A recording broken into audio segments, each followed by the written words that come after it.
आप लोगन के बीच में 2024 के यही चुनाव का गौले रहली। आप लोग बहुत पसंद कैलन नीतू राज एंटरटेनमेंट पर। धन्यवाद है मेरे समाजवादी साथियों को, गठबंधन के साथियों को। बार बार मैं आप सब लोगों को बधाई देना चाहती हूँ जो आप लोगों ने इतना बम्फर जीत गठबंधन के प्रत्याशियों को दिलाया है।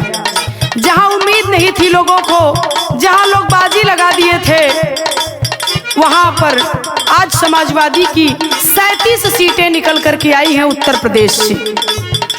ये बहुत बड़ी बात है। तब हमारे कवि जी ने लिखा है, क्या लिखे? अरे हारी गईली में निका, अरे हरली ईरानी, अरे हारी गईली में निका, अरे हरली ईरानी।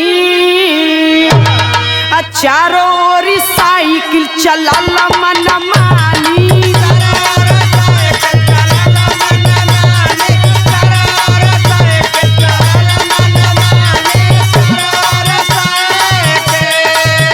अरे साइकिल मन मानी, चलो साइकिल मन मानी, अरे साइकिल मन मानी। देखी रफ्तार या आवे लगली नानी, देखी रफ्तार या आवे लगली नानी, देखी रफ्तार या आवे लगली नानी। रफ्तार साइकिल का देखे पसीना छूटे लगल।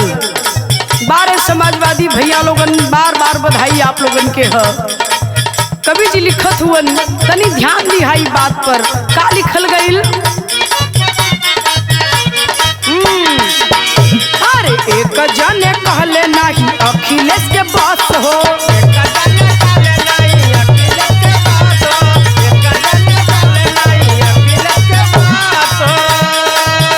अरे बहाजी लगौले जीतियई है जो 10 हो,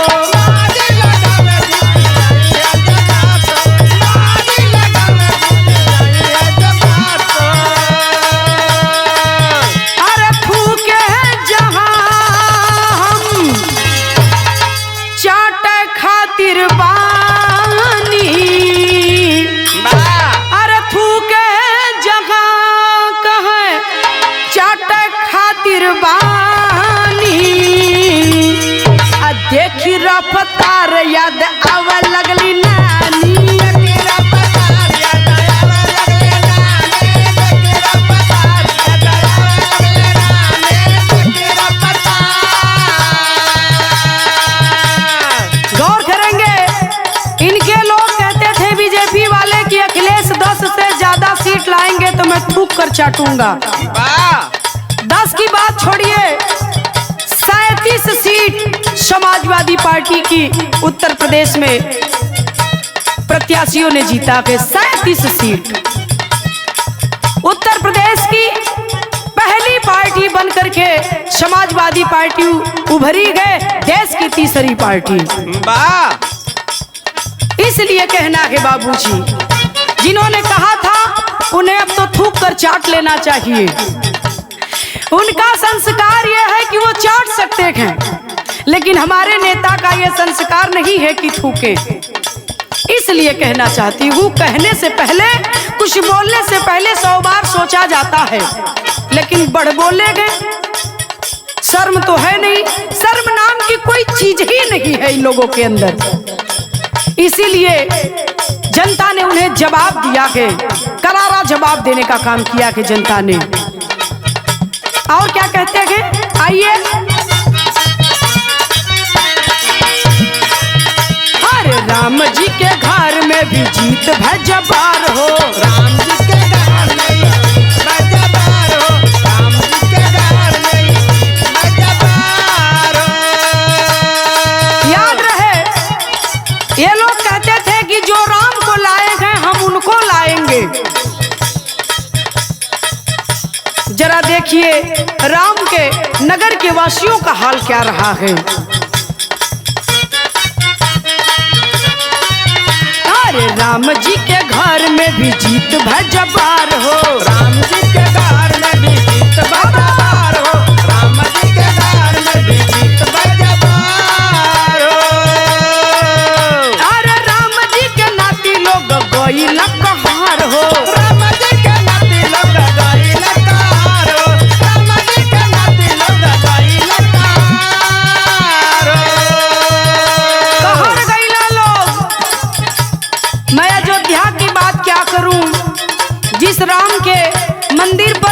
ये लोग वोट पाते थे, वोट लाते थे, वोट बटोरने का काम करते थे, जुमला देते थे।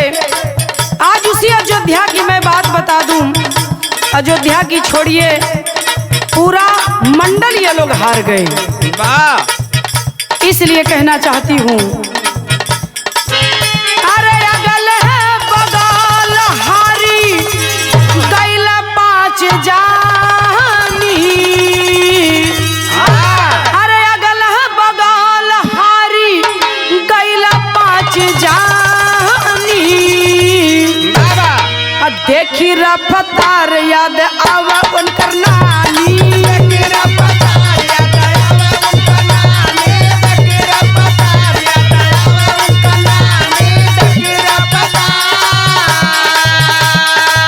अयोध्या के अगल बगल की 5 सीटें, 5 सीटें लोग हार गए।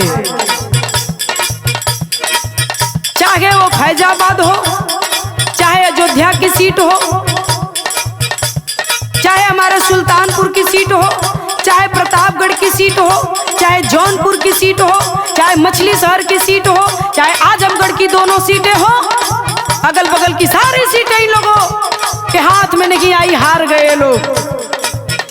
इसलिए कहना है क्या,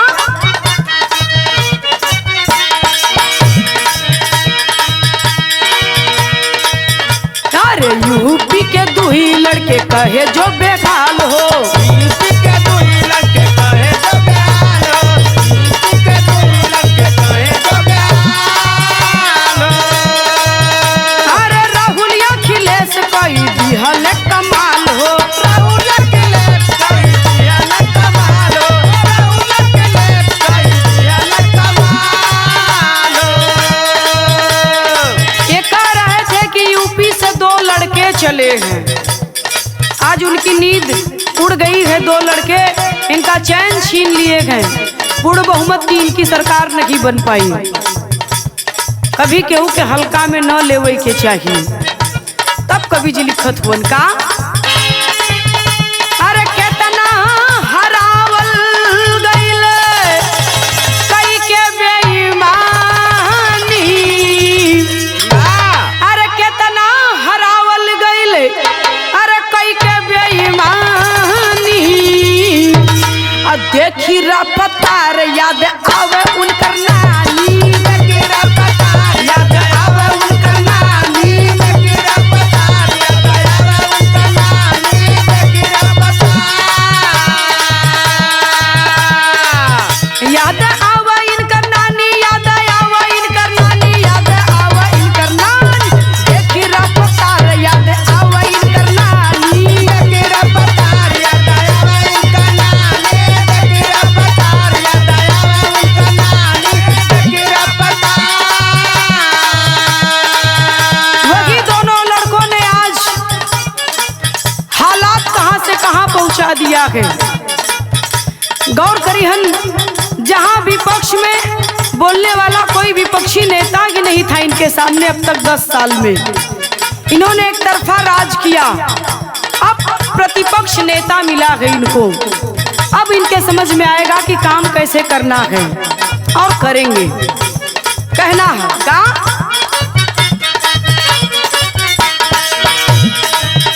अरे अभी तक टेलर पूरी फिल्म बाबा की, अभी तक टेलर पूरा फिल्म बाबा की, अभी तक टेलर पूरी फिल्म बाबा की। अरे एनडीए की ओर भैया कोई नहीं ताकी, एनडीए की ओर भैया कोई नहीं ताकी, एनडीए की ओर भैया कोई नहीं ताकी। अरे इंडिया के तरफ अरे नीतू सिया राम बानी, अरे इंडिया के तरफ नीतू सिया राम बानी। देखी रफ्तार याद आवे उनकर नानी,